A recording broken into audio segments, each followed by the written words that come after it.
Fala, meus amigos, daquele jeitão! A década de 80 foi revolucionária em muitos sentidos, com mudanças que talvez sejam lembradas por séculos e séculos, e o ano de 1981 já começava a evidenciar tudo isso de uma maneira bem marcante. Então, se você quer saber tudo e mais um pouco a respeito de 1981, seja bem-vindo a mais um Coleção em Ação Show. Pelos poderes de Grayskull.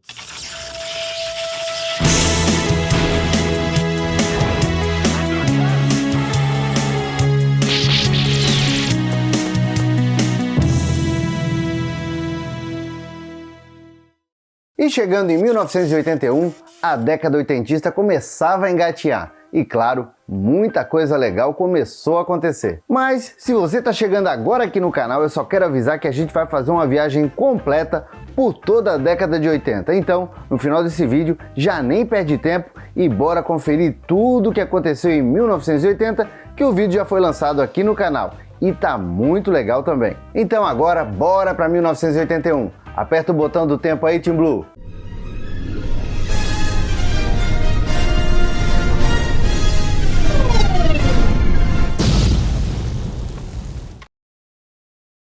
E enquanto João Figueiredo continuava seu mandato como presidente aqui no Brasil, lá nos Estados Unidos, Ronald Reagan tomava posse como presidente norte-americano em 20 de janeiro de 1981. E já no dia 30 de março, Ronald Reagan acaba sofrendo um atentado. Na saída de um compromisso público em Washington, o presidente e 3 seguranças são baleados por John Hinckley Jr. Apesar de já ter 70 anos de idade e ter inclusive um pulmão perfurado por um dos disparos, o velho cowboy dos filmes de faroeste do passado se recuperou muito bem dos ferimentos. Infelizmente, em 6 de outubro do mesmo ano, Andassa Awad, que era presidente do Egito, não tem a mesma sorte de Ronald Reagan e acaba falecendo também durante um atentado. E parece que aquele ano a coisa estava muito louca mesmo, já que o Papa João Paulo II também acabou sofrendo um atentado em plena Praça São Pedro, no Vaticano. E isso aconteceu no dia 13 de maio e ele sobreviveu após ser atingido 2 vezes por disparo de uma arma de fogo. Bom, mas como nem tudo é desgraça, no dia 29 de julho, os noticiários do mundo inteiro só queriam saber do casamento do Príncipe Charles e da futura princesa Diana. E esse foi um dos casamentos mais famosos não só do Reino Unido, mas de todo o mundo, sendo televisionado para mais de 600 milhões de pessoas ao redor do planeta. E isso tudo ao vivo e a cores. Bom, pelo menos para quem já tinha essa tecnologia lá em 1981. E por falar em televisão, no dia 25 de março é criado oficialmente o Sistema Brasileiro de Televisão, popularmente conhecido como SBT. E a partir daquele dia começam todos os trâmites para a concessão nacional. Enquanto isso, as transmissões como TVS continuavam em todos os estados em que o canal já existia.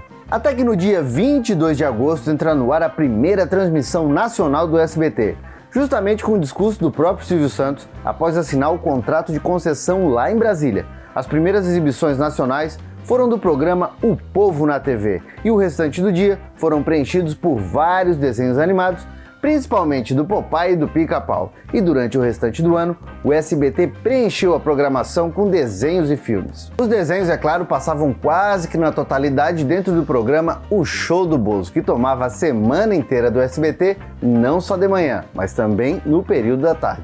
Já os finais de semana, principalmente aos domingos, eram preenchidos pelo próprio Homem do Baú, com o programa Silvio Santos, que tinha duração de quase 10 horas, e ao final da noite era substituído pela Sessão das 10, um horário que em tese, a gente sabe que em tese, o SBT exibia os filmes inéditos e os maiores sucessos do cinema, e que inclusive eram repetidos na sequência para quem perdesse a exibição. Já a Rede Globo estreava sua nova vinheta em janeiro de 1981.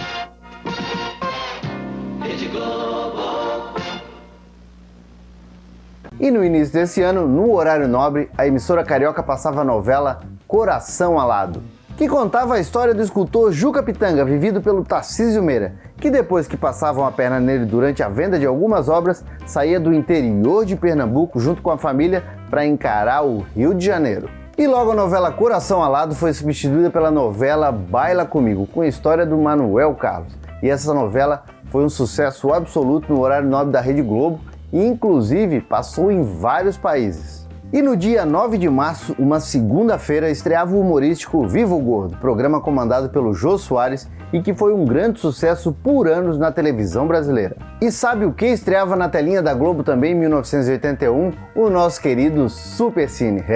O Supercine estreou em 4 de abril com o filme Primeiro Você Chora.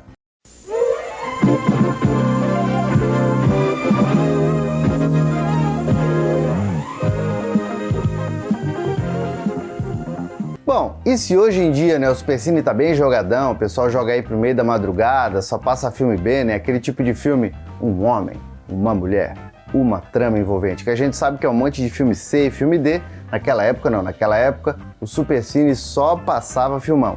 E quem era criança naquela época não podia ficar acordado até tarde para pegar o Supercine.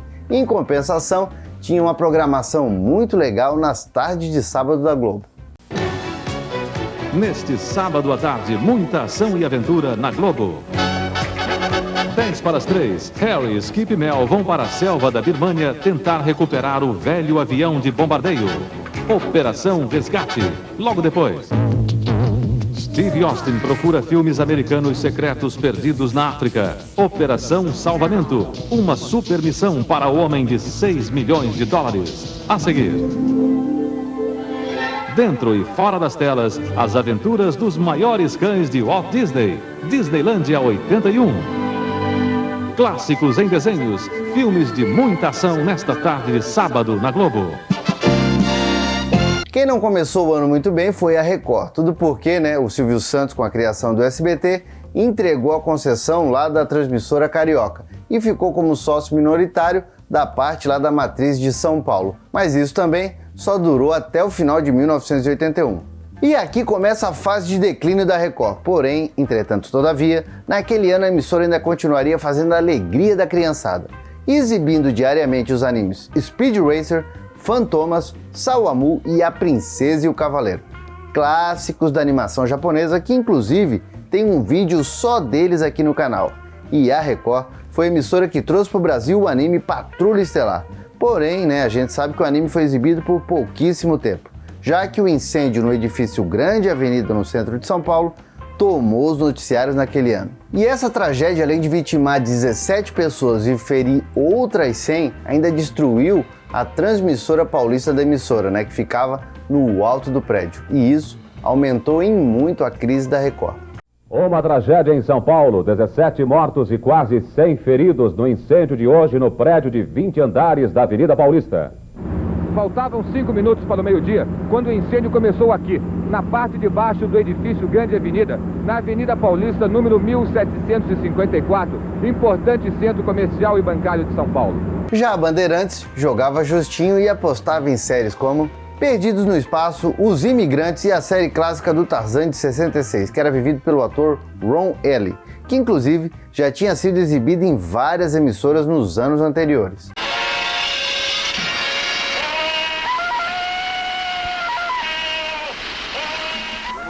E não tem como colocar 1981 e TV na mesma frase e não lembrar que lá em agosto de 1981 estreava na TV a cabo norte-americana o canal Music Television, popularmente conhecido como MTV. E é claro, a emissora ia demorar bastante a chegar aqui no Brasil, mas por aqui faria o mesmo sucesso nos anos 90 que fez lá fora durante toda a década de 80. E já que a gente está falando em estreias norte-americanas, que tal a gente dar uma olhadinha no que estreou em 1981 lá na televisão dos Estados Unidos? Já vou adiantando, estreou muita coisa boa em termos de séries e em termos de desenhos, coisas que marcariam nós brasileiros nos anos seguintes. Como foi o caso da série The Greatest American Hero, ou Super-Herói Americano, como ficaria conhecida aqui no Brasil, e que mostrava as aventuras de um professor atrapalhado que conseguiu um uniforme de super-herói, mas perdia o manual de instruções.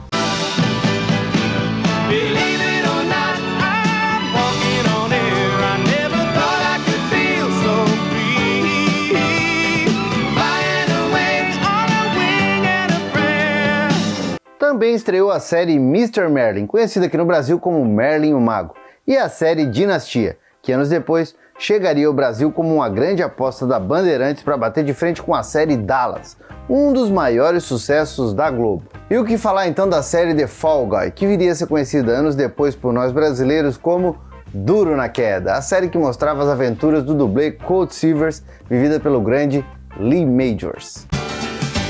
I might fall from a tall building, so Burt Reynolds don't get hurt. I might leap a mighty canyon, so he can kiss and flirt.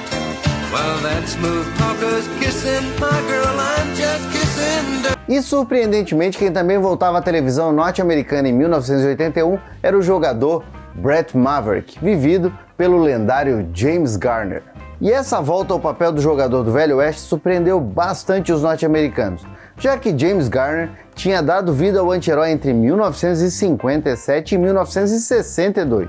E nos anos 80 já era um ator super conceituado nos cinemas e mesmo assim encarnou o Maverick por mais 2 temporadas. E se um monte de nova série estava pipocando na TV fazendo a festa dos adultos, para as crianças também não era diferente, né? Já que lá em 1981 também estreou o desenho Homem-Aranha e seus amigos. E aqui o Aracnídeo vivia aventuras ao lado do Homem de Gelo e da Flama. Já a Filmation lançava o desenho do herói Black Star, quase que o ensaio de um grande sucesso que iria entrar para a história do mundo nerd alguns anos depois. E quem também ganhava um desenho animado eram os Smurfs, que tinham sido criados décadas antes pelo belga Pierre Clifford, e agora chegavam à TV norte-americana pelas mãos da Hanna-Barbera. Enquanto isso, no Japão, a coisa também estava pegando fogo, principalmente com a estreia do anime Baldios, Guerreiros do Espaço. Um anime que fez bastante sucesso mostrando incríveis batalhas de mechas. Já as meninas se encantavam com o lançamento do anime Honey Honey, que contava as aventuras da protagonista Favos de Mel e da gatinha Lily. Outros 2 animes que estreavam naquele ano e que tempos depois fariam bastante sucesso aqui no Brasil eram D'Artagnan e os Três Mosqueteiros, uma coprodução Espanha-Japão que apresentava o herói D'Artagnan e os Três Mosqueteiros em versões animais, e também o anime Superbook, um anime que narrava histórias do Antigo e do Novo Testamento de uma forma bem divertida para a criançada japonesa e também norte-americana. Já os Tokusatsu apareciam na TV japonesa, com 3 séries de bastante sucesso. E a gente tinha o herói solitário Kamen Rider Super One e o esquadrão colorido Dandyman, que começavam a moldar as equipes Super Sentai do jeito que elas ficariam conhecidas aqui no Brasil na futura Era Manchete. Já a Tsuburaya apresentava para as japonesinhas e para os japonesinhos o herói Ultraman 80. E o nono Ultra Brother da produtora tinha uma parceira chamada Yulian, uma princesa vinda de Nebula M78, O Ultraman 80 também foi o último Ultraman da era Showa. Já no cinema, os norte-americanos tiveram um ano bem movimentado, já que os filmes de fantasia foram muito bem representados em 1981, com os lançamentos de Excalibur e Fúria de Titãs. Já nos filmes de terror, além de termos o retorno do Jason, com Sexta-feira 13, parte 2, doido para vingar a morte da mamãe maluca, e também o retorno do psicopata Michael Myers com Halloween 2, ainda tivemos uma explosão de sangue triplas com o primeiro Evil Dead, onde o mundo conheceu o grande Ash Williams, e também o filme Um Lobisomem Americano em Londres, onde quase todo mundo começou a achar que o lobisomem realmente existia. Já que eu vou dizer, a maquiagem desse filme era quase perfeita e levou multidões, ao apavoro lá naquele ano. E teve aventura? Haha, é claro que teve. E só vou dizer que em 1981 o mundo conheceu o anti-herói Snake Plissken, vivido pelo Kurt Russell no filme Fuga de Nova York, e também o lendário e inconfundível Indiana Jones, que com todo o carisma do Harrison Ford entrou para a história do cinema com o filme Indiana Jones e os Caçadores da Arca Perdida. Eu juro uma coisa, eu já queria ter sido adolescente ou adulto lá em 1981 só para poder conferir esses filmes no cinema. Mais alguém aí se habilitava? E no Brasil? O Brasil aquele ano, estava inundado de porno chanchadas, mas a gente teve 2 grandes sucessos no cinema que vieram, olha só, dos Trapalhões, que também já eram um grande sucesso na televisão. E no cinema, a criançada pôde curtir os filmes O Incrível Monstro Trapalhão, uma espécie de paródia brasileira com a história do Dr. Jekyll e do Mr. Hyde, e o filme Os Saltimbancos Trapalhões, um dos maiores sucessos da década de 80 e também um dos filmes dos Trapalhões mais lembrados até hoje.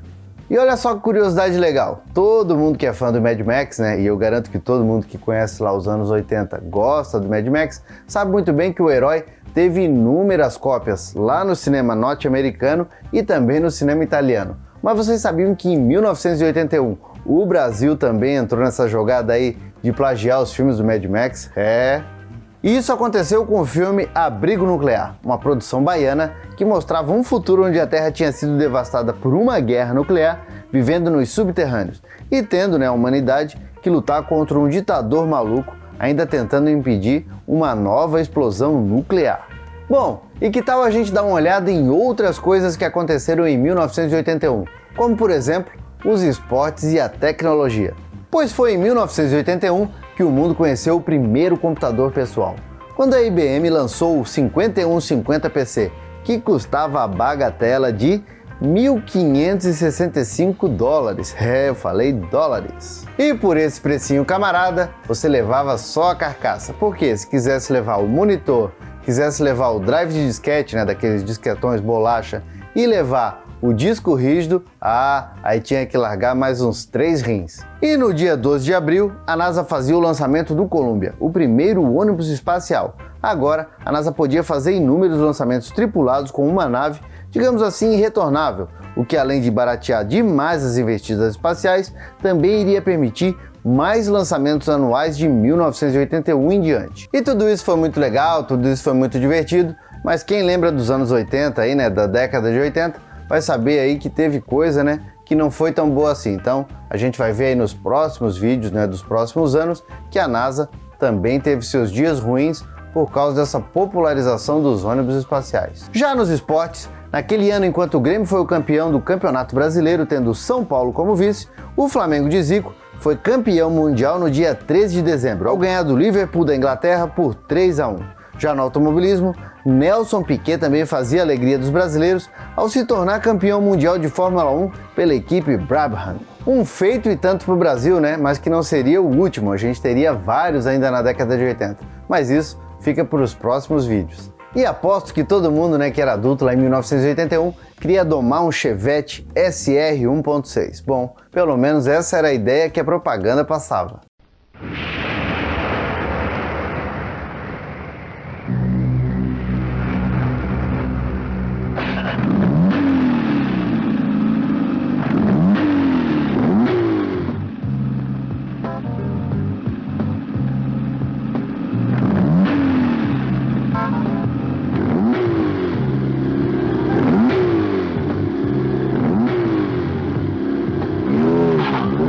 Já se você morasse nos Estados Unidos, talvez a propaganda de carro fosse essa aqui. The DeLorean. Gull-wing doors rise effortlessly, beckoning you inside. The sleek, stainless steel DeLorean. Beautifully crafted for long life.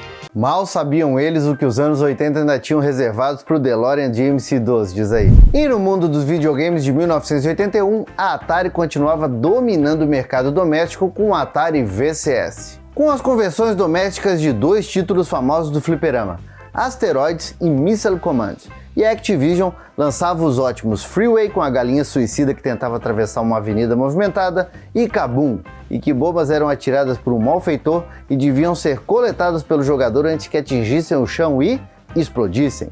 Já nos fliperamas, Atari, Namco e Nintendo dividiam os holofotes com lançamentos que até hoje são considerados históricos. A Nintendo, por exemplo, apresentou ao mundo Donkey Kong, que nesse primeiro game era um vilão que devia ser enfrentado por um simpático narigudo bigodudo que se tornaria a sensação dos games nos anos seguintes.